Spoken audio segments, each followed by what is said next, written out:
participación ciudadana y control social eran los ciudadanos, todos los ciudadanos, el barrio, el recinto, la parroquia, todos empoderarse para hacer respetar los derechos.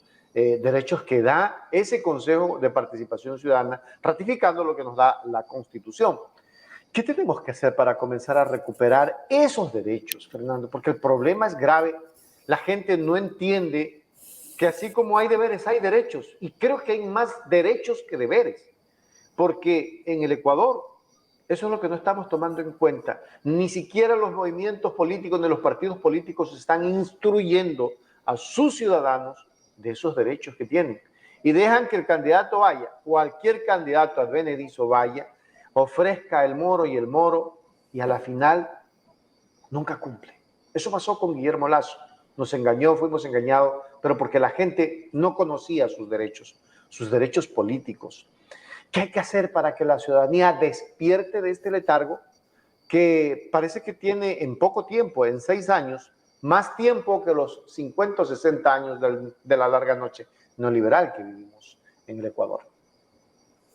Bueno, Richard, esa pregunta es fundamental, ¿no? Yo creo que quizás para introducir el tema, decir que es muy difícil, ¿no? Cambiar la cultura política o la cultura despolitizada que se había vivido en los 200 años de vida republicana en tan solo una década. Y hablo de una década porque creo que uno de los grandes avances en el Ecuador, que también son ejemplares a nivel comparado con otras constituciones, es el hecho de que entre las muchos avances es justamente ese. Cómo transformar una democracia netamente representativa, en donde normalmente los ciudadanos no toman ninguna decisión, la única decisión real que toman es la persona que va a tomar decisiones, es decir, tú vas a votar por un presidente, tú vas a votar por un asambleísta, por un alcalde, por un concejal y poco más, ¿no? Entonces esa es la democracia representativa, en la cual la ciudadanía no toma decisiones directas sobre asuntos de manera que le competen, materias que le competen, sino que elige a quienes van a tomar esas decisiones.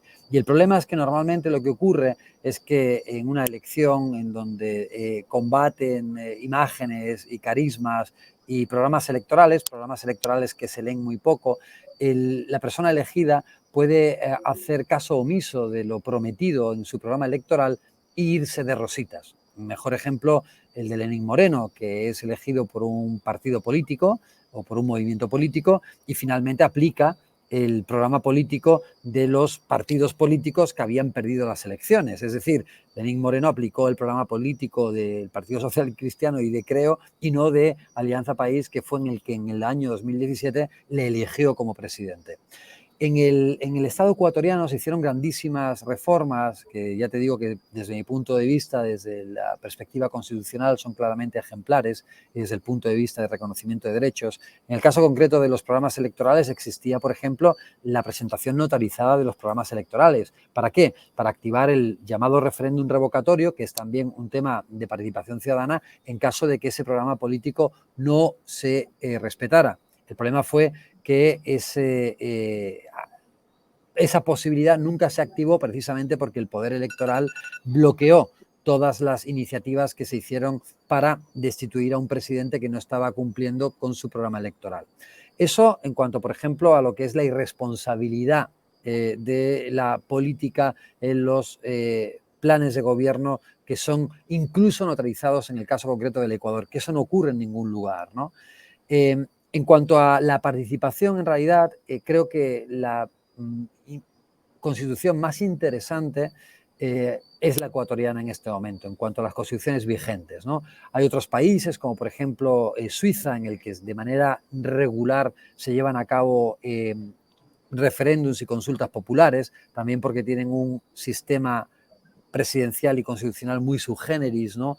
es una fórmula mágica en la que 7 personas ejercen en los periodos electorales o en el periodo presidencial el cargo de presidente y donde, como te digo, cada 3 meses hay decisiones que son de carácter local, de carácter cantonal y de carácter federal. Esa era un poco la dirección hacia la que iba el Ecuador, es decir, el Ecuador estableció iniciativas de participación en todos los niveles, desde las veedurías, ¿no?, para la elección de cargos en todos los niveles, o también para el control o revisión o supervisión de la elección de cargos del propio Consejo de Participación Ciudadana y Control Social, hasta la llamada silla vacía, hasta los presupuestos participativos, que en algunos casos se están poniendo en práctica, como por ejemplo ocurre actualmente en la prefectura de Pichincha, que se han hecho muchos presupuestos participativos. Lo que ocurre es que no los conocemos.